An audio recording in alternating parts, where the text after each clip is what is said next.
بسم الله الرحمن الرحيم. قال الله تبارك في القرآن المجيد والفرقان الحميد: إنما يريد الله ليذهب عنكم الرجس أهل البيت ويطهركم تطهيرا. آمنت بالله صدق الله مولانا العظيم. إن الله وملائكته يصلون على النبي يا أيها الذين آمنوا صلوا عليه وسلموا تسليما. اللهم صل على سيدنا ومولانا محمد وعلى آل سيدنا ومولانا محمد وبارك وسلم وصل عليه. الصلاة والسلام عليك يا سيدي يا رسول الله وعلى آلك وأصحابك يا سيدي يا حبيب الله. الصلاة والسلام عليك يا سيدي يا شفيع المذنبين وعلى آلك وأصحابك يا سيدي يا رحمة للعالمين. افضل ہے کل جہاں میں گھرانہ حسین کا،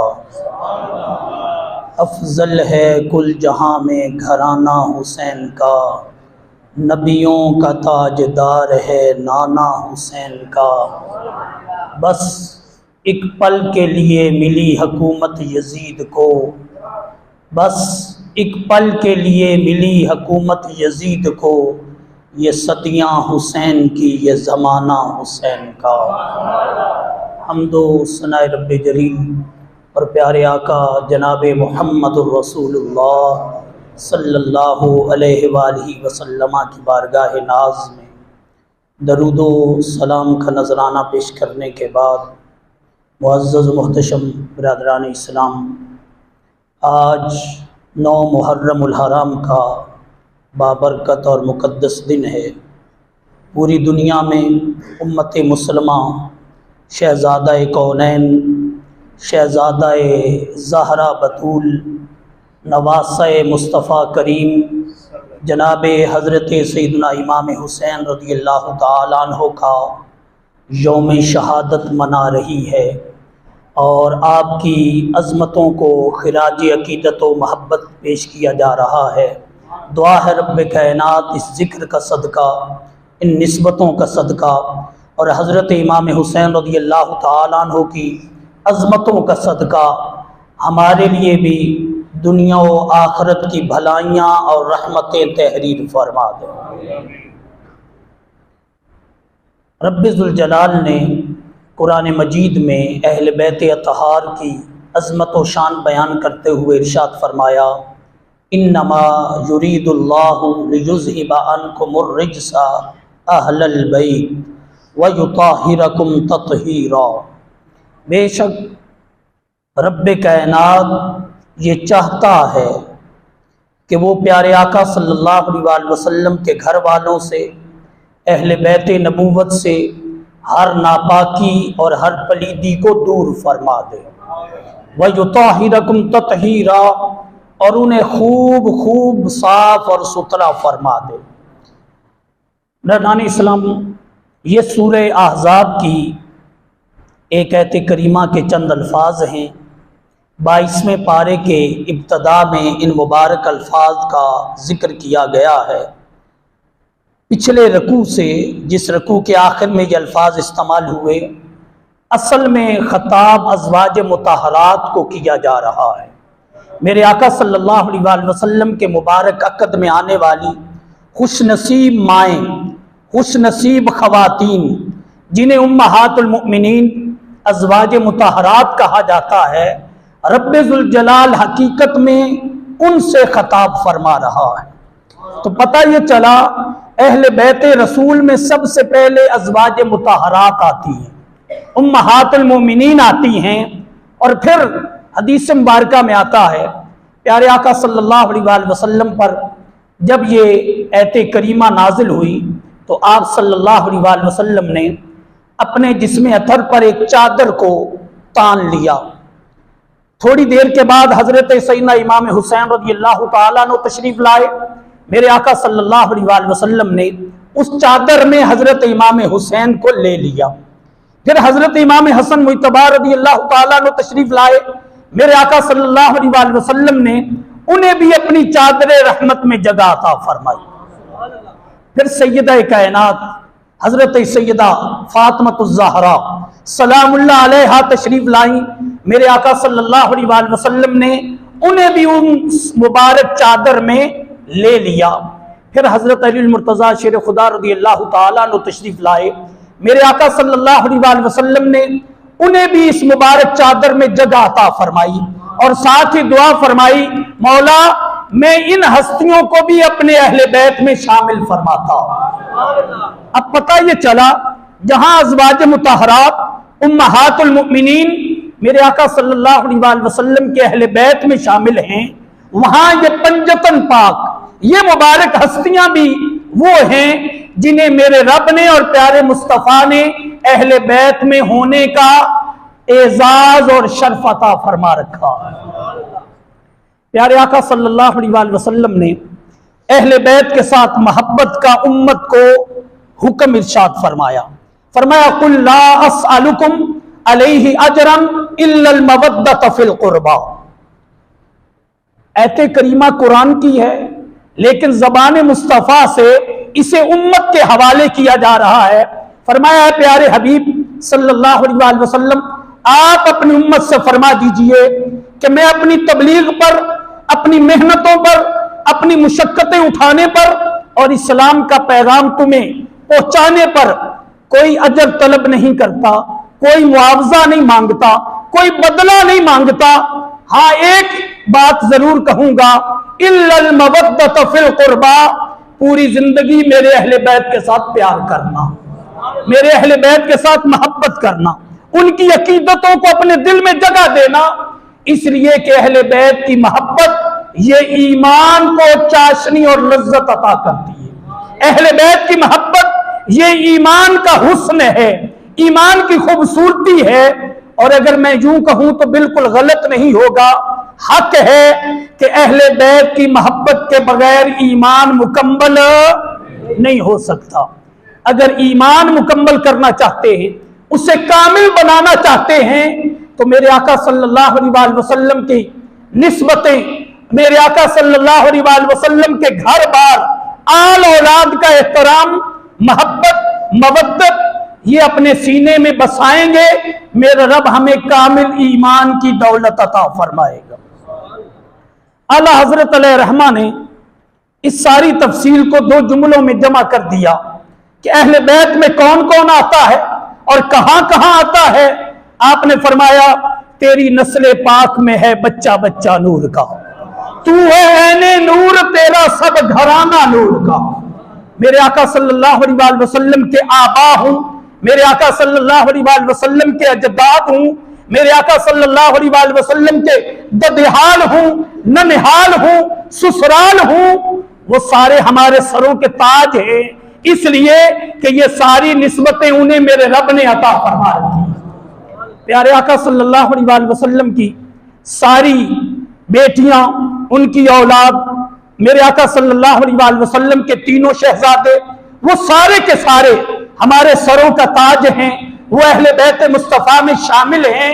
ہم ان سب کو سلام عقیدت و محبت پیش کرتے ہیں اور سب کی محبت اور احترام کو اپنے اوپر فرض، واجب اور لازمہ سمجھتے ہیں، اس لیے کہ اہل بیت کا پیار یہ محبت رسول کی نشانی ہے. اہل بیت کا پیار یہ محبت رسول کی. پیارے آقا صلی اللہ علیہ وآلہ وسلم نے خود ارشاد فرمایا جو میرے ساتھ محبت رکھتا ہے وہ میرے حسن سے بھی محبت کرے، میرے حسین سے بھی محبت کرے. گویا اہل بیت کی محبت پیارے مصطفیٰ کی محبت ہے. پیارے آقا صلی اللہ علیہ وآلہ وسلم نے ایک اور حدیث مبارکہ میں ارشاد فرمایا جو میرے حسن اور حسین سے پیار کرتا ہے وہ مجھ سے پیار کرتا ہے، اور جو میرے حسن اور حسین سے بغض رکھتا ہے، عداوت رکھتا ہے، وہ ان سے عداوت نہیں کر رہا، وہ میری ذات سے عداوت کر رہا ہے، وہ مجھ سے بغض رکھتا ہے.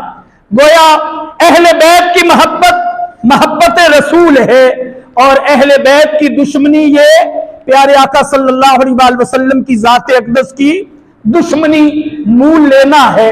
پیارے آقا صلی اللہ علیہ وسلم نے ایک اور حدیث مبارکہ میں ارشاد فرمایا، الحسن والحسین سیدہ شباب اہل الجنہ، میرا حسن بھی جنتی جوانوں کا سردار ہے اور میرا حسین بھی جنتی جوانوں کا سردار ہے۔ حدیث مبارکہ لمبی ہے، جس میں یہ حصہ آیا ہے وہ بھی سنانا برکت کے لیے اور محبت کے لیے ضروری سمجھتا ہوں۔ میرے آقا صلی اللہ علیہ وسلم کے ایک صحابی ہیں حضرت حذیفہ، کیا نام لیا میں نے؟ حضرت حذیفہ رضی اللہ تعالی۔ یہ میرے آقا صلی اللہ علیہ وسلم کے راز شناس، رازوں کو جاننے والے صحابی ہیں، حتیٰ کہ یہ اتنی راز شناس ہیں کہ حضرت عمر رضی اللہ تعالیٰ عنہ ان سے اکیلے رات میں چھپ چھپ کر قسمیں دے دے کر پوچھا کرتے تھے کہ تو نے میرے آقا صلی اللہ علیہ وسلم کے رازوں کو بھی سنا ہے، کہیں عمر کا نام منافقوں میں تو نہیں آیا، کہیں عمر کا ذکر منافقوں میں تو؟ یہ حضرت حذیفہ سے پوچھا کرتے تھے کہ آپ میرے آقا کی امانتوں کے امی ہیں، رازوں کے رازداں ہیں، اس لیے مجھے بتائیں کہ کہیں عمر کا نام منافقین کی لسٹ میں تو شامل نہیں۔ اور حضرت عمر کا یہ طریقہ تھا، جس جنازے میں حضرت حذیفہ ہوتے حضرت عمر وہ جنازہ پڑھا کرتے تھے، اور جس جنازے میں حضرت حذیفہ نہ ہوتے حضرت عمر وہ جنازہ نہیں پڑھا کرتے تھے۔ حضرت عمر سے پوچھا کہ آپ ایسا کیوں کرتے ہیں؟ فرماتے ہیں میرا حذیفہ پیارے آقا صلی اللہ علیہ وسلم کی عطا سے، آپ کی کرم نوازی سے یہ جانتا ہے اس زمین میں مومن کون ہے اور منافق کون ہے، اس لیے جہاں حذیفہ ہوگا وہاں مومن ہوگا، وہاں جنازہ بھی مومن کا ہوگا، اور جہاں حذیفہ نہیں ہوگا وہاں ایمان کی دولت نہیں ہوگی۔ حضرت حذیفہ رضی اللہ تعالیٰ عنہ کی والدہ محترمہ بیمار ہیں، آپ ان کی خدمت میں، عیادت میں اور بیمار پرسی میں مصروف ہیں۔ 2-4 دن میرے آقا صلی اللہ علیہ وسلم کی خدمت عالیہ میں حاضر نہ ہو سکے۔ ایک دن ماں نے مہربانی فرماتے ہوئے پوچھا، بیٹا کتنے دن ہوئے پیارے آقا صلی اللہ علیہ وسلم سے تمہاری ملاقات ہوئی؟ عرض کی اماں جان 2-4 دن گزر گئے ہیں، میں پیارے آقا صلی اللہ علیہ وسلم کی زیارت اور دیدار سے محروم ہوں۔ اور ساتھ ہی عرض کر دیا، امی جان اگر آپ اجازت عنایت فرمائیں تو میں پیارے آقا صلی اللہ علیہ وسلم کی خدمت عالیہ میں حاضر ہوتا ہوں، آپ کے لیے بھی اور اپنے لیے بخشش کی دعا کراؤں گا۔ کس کی دعا کراؤں گا؟ بخشش کی۔ لالچ دیا ماں کو کہ دعائے مصطفیٰ کی بدولت رب آپ کی بخشش فرمائے گا، آپ کے لیے آسانیاں پیدا کرے گا۔ ماں راضی ہو گئی، اجازت دے دی، آپ آئے، میرے آقا صلی اللہ علیہ وسلم کے پیچھے نماز ادا فرمائی۔ بعض حدیث میں باقاعدہ نماز مغرب کا ذکر موجود ہے، آپ نے نماز مغرب ادا کی۔ پیارے آقا صلی اللہ علیہ وسلم نماز پڑھانے کے بعد اپنے کاشانِ اقدس کی طرف جانے لگے تو حضرت حذیفہ رضی اللہ تعالیٰ عنہ بھی پیچھے چلنے لگے۔ پیارے آقا صلی اللہ علیہ وسلم نے چہرہ انور پیچھے کر کے دیکھا نہیں، بڑی قابل توجہ بات، چہرہ انور پیچھے موڑ کر دیکھا نہیں، چلتے چلتے کہا آنے والا کون ہے؟ ساتھ ہی فرمایا کیا تم حذیفہ ہو؟ حضرت حذیفہ نے عرض کی لبیک یا رسول اللہ، میں حذیفہ ہوں۔ میرے آقا صلی اللہ علیہ وسلم نے ساتھ ہی فرمایا اللہ تیری بھی بخشش فرمائے، تیری ماں کی بھی بخشش فرمائے۔ ابھی حضرت حذیفہ نے سوال پیش نہیں کیا، اپنی تمنا پیش ہے۔ میرے آقا فرماتے اللہ تیری بھی بخشش فرمائے اور تیری ماں کی بھی بخشش فرمائے۔ حضرت حذیفہ کا کام تو ہو گیا، لیکن میرے آقا صلی اللہ علیہ وسلم نے بات جاری رکھتے ہوئے ارشاد فرمایا اے حذیفہ، آج ایک ایسا فرشتہ زمین پر آیا ہے اللہ سے اجازت لے کر جو اس سے پہلے کبھی زمین پہ نہیں آیا، آج آیا ہے رب سے اجازت لے کر۔ ایک تو وہ رب کا سلام لایا ہے اور دوسرا پیغام لایا ہے۔ حضرت حذیفہ رضی اللہ تعالیٰ عنہ سے میرے آقا نے فرمایا وہ فرشتہ یہ پیغام لایا ہے کہ اے پیارے حبیب صلی اللہ علیہ وسلم، ہم نے آپ کی لخت جگر سیدہ فاطمۃ الزہرا کو جنتی عورتوں کا سردار بنا دیا ہے، اور آپ کے نواسوں حسن و حسین رضی اللہ تعالی عنہما کو جنتی جوانوں کا سردار بنایا۔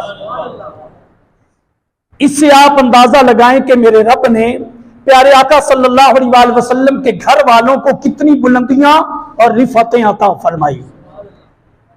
پیارے آقا صلی اللہ علیہ وآلہ وسلم نے ارشاد فرمایا، حسین منی وانا من الحسین، حسین مجھ سے ہے میں حسین سے ہوں، حسین مجھ سے ہے میں۔ علماء فرماتے ہیں یہ بات تو سمجھ آتی ہے کہ میرے آقا نانا جان ہیں اور حضرت امام حسین نواسے ہیں، پیارے آقا نانا ہیں، آپ ان کے بیٹے ہیں، آپ کا خون ہیں، آپ کے جگر کا ٹکڑا ہے، دل کا ٹکڑا ہے، یہ بات سمجھ آتی ہے۔ لیکن پیارے آقا کا یہ ارشاد فرمانا کہ میں حسین سے ہوں، اس بات کا مطلب کیا ہوا؟ تو پھر علماء اس کا جواب خود دیتے ہیں۔ اس کا مطلب یہ ہے کہ پیارے آقا کی ذات سے حسین ہیں، لیکن اب قیامت تک جو اسلام کا جھنڈا بلند ہوگا وہ حسین کے خون کا صدقہ ہوگا، وہ حسین کی قربانیوں کی وجہ سے ہوگا۔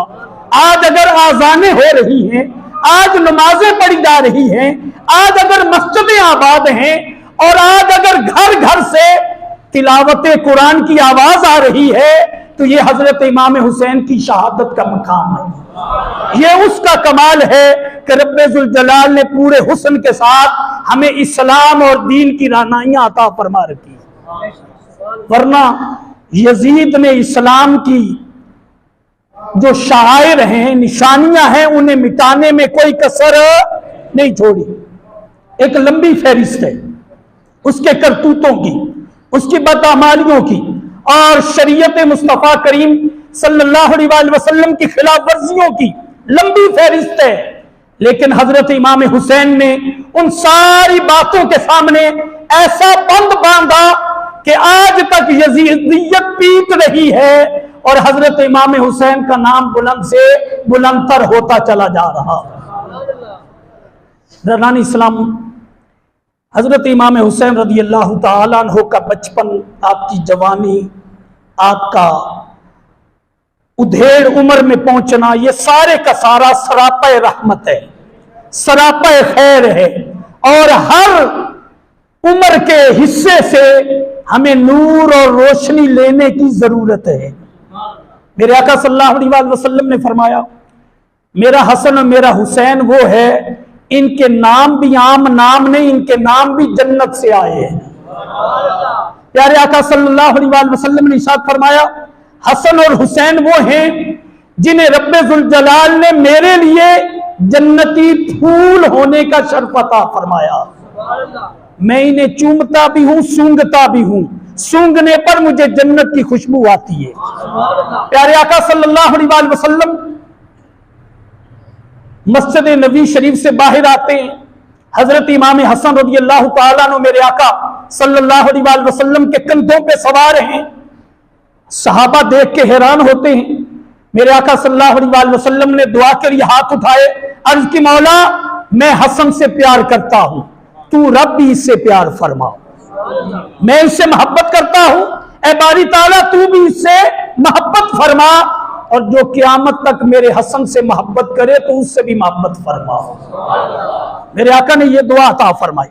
ایک اور حدیث مبارکہ میں دونوں شخصیات کے بارے میں، امام حسن مجتبی، امام حسین رضی اللہ تعالیٰ عنہما، میرے آقا صلی اللہ علیہ وآلہ وسلم نے فرمایا، یا رب العالمین میں ان دونوں سے پیار کرتا ہوں، تو بھی ان دونوں سے پیار فرما، اور جو قیامت تک ان سے پیار کرے تو انہیں بھی اپنا محبوب بنا لے۔ گویا حسن و حسین کی محبت یہ پیارے آقا صلی اللہ علیہ وآلہ وسلم کا پسندیدہ بننے کا وظیفہ بھی ہے، اور خدا کا محبوب بننے کا بھی وظیفہ ہے۔ میرے آقا صلی اللہ علیہ وآلہ وسلم ان شہزادوں سے بڑی محبت فرماتے ہیں۔ نماز کی حالت میں کبھی امام حسن پشت پہ سوار ہو رہے ہیں، میرے آقا ان کے لیے سجدوں کو لمبا فرما رہے ہیں۔ کبھی امام حسین پشت پہ سوار ہو رہے ہیں، میرے آقا ان کے لیے سجدوں کو لمبا فرما رہے ہیں۔ کبھی ایسا بھی ہوتا ہے وہ پشت پہ سوار ہوتے ہیں، میرے آقا صلی اللہ علیہ وسلم سجدے سے اٹھتے ہوئے انہیں ایک سائڈ پہ بٹھاتے ہیں، پھر کھڑے ہوتے ہیں، اگلے سجدے میں پھر سوار ہوتے ہیں، میرے آقا پھر انہیں سائڈ پہ بٹھاتے ہیں۔ یہ سارا منظر صحابہ کرام دیکھ رہے ہیں، اور یہ اندازہ لگانا کوئی مشکل نہیں ہے کہ یہ سارے کیفیات بتا رہی ہیں کہ میرے آقا ٹوٹ ٹوٹ کر اپنے نواسوں سے محبت فرماتے ہیں۔ پھر یہ حدیث مبارکہ بھی احادیث کی کتابوں کی زینت ہے کہ پیارے آقا صلی اللہ علیہ وسلم منبر پہ تشریف فرما ہے، جمعے کا خطبہ ارشاد فرما رہے، امام حسن اور امام حسین رضی اللہ تعالیٰ عنہما دونوں شہزادے مسجد میں داخل ہوتے ہیں، سرخ دھاری دار لباس زیب تن کر رکھا ہے، بچے ہیں، کبھی گرتے ہیں کبھی اٹھتے ہیں۔ میرے آقا صلی اللہ علیہ وسلم نے منبر چھوڑا، خطبہ چھوڑا، گئے، حسن کو بھی اٹھا لائے، حسین کو بھی اٹھا لائے، حسن کو دائیں بٹھایا، حسین کو بائیں بٹھایا، اور صحابہ کرام سے مخاطب ہوئے، فرمایا میرے رب نے سچ کہا، انما اموالکم و اولادکم فتنہ، بے شک مال اور اولاد بہت بڑا امتحان ہے، بہت بڑی آزمائش ہے۔ میں نے شہزادوں کو گرتے دیکھا، مجھ سے برداشت نہ ہوا، مجھ سے برداشت نہ ہوا، میں نے انہی کی خاطر منبر چھوڑا ہے، انہی کی خاطر خطبہ چھوڑا ہے۔ اور بعض علماء نے یہ لکھا، آج بھی جمعہ کے 2 خطبوں میں جو ٹھہراؤ آتا ہے، یہ اسی سنت مصطفیٰ کو زندہ کیا جاتا ہے، اور یہ ٹھہراؤ بتاتا ہے کہ حسنین کریمین کی عظمت کیا ہے، اس لیے کہ میرے آقا نے حسنین کے لیے وہ توقف کیا تھا، وہ ٹھہراؤ بجا لائے تھے۔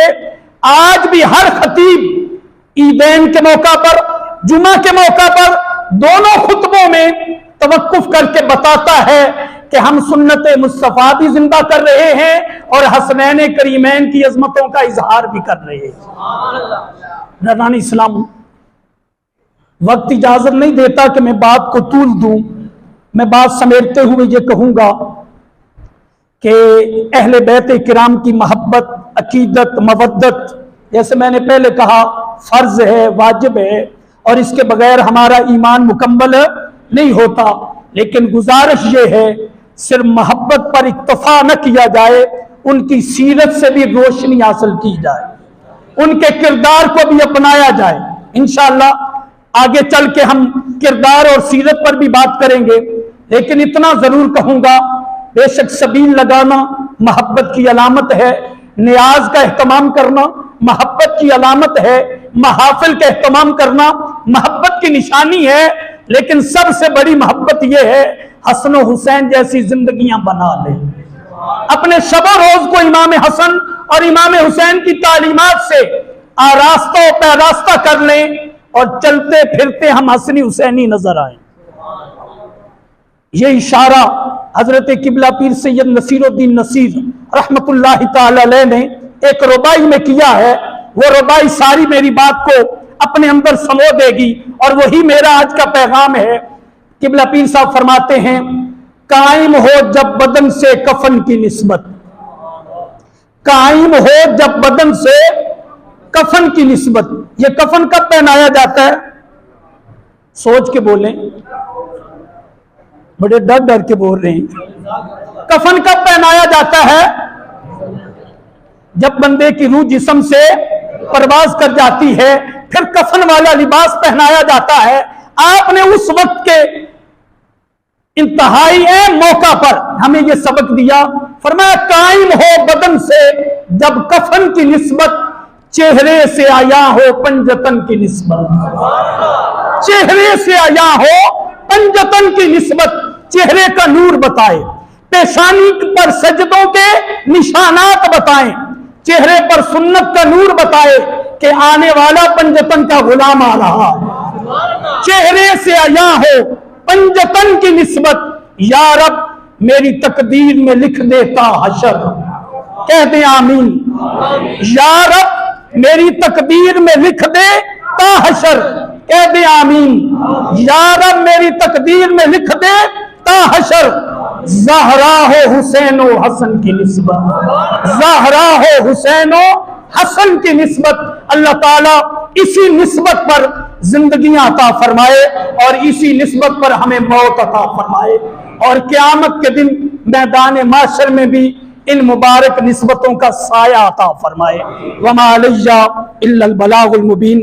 ایک اعلان سماعت فرما لیں، پچھلے جمعہ بھی میں نے عرض کیا تھا، انشاءاللہ آج رات بعد از نماز عشاء، آج کی رات بڑی مبارک رات ہے، اور بعض صوفیاء نے یہ لکھا ہے، اور یہ غلط بھی نہیں، کہ الحمدللہ 10ویں رات بھی لیلۃ القدر جیسی مبارک رات ہے۔ کثرت کے ساتھ عبادت و ریاضت، ذکر و فکر، تلاوت قرآن آج کی رات کا وظیفہ ہونا چاہیے۔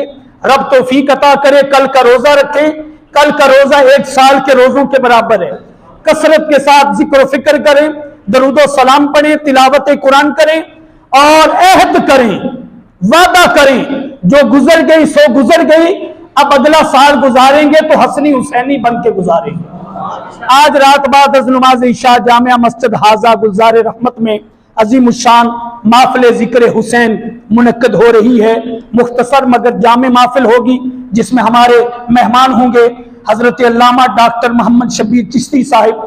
کل زور تاثر محفل ہوگی جامعہ مسجد گلزار رحمت میں، اس میں ہمارے مہمان ہوں گے علامہ ڈاکٹر منیر احمد قاضی صاحب۔ اور کل رات بعد از نماز عشاء جامعہ مسجد گلزار مدینہ میں محفل ذکر حسین ہوگی، جس میں ہمارے مہمان ہوں گے خطیب اعظم دربار عالیہ کھڑی شریف علامہ زبیر احمد نقشبندی صاحب۔ ان محافل میں شرکت فرما کر سیکھنے سکھانے کا اہتمام کریں۔ وما علیہ الا البلاغ المبین۔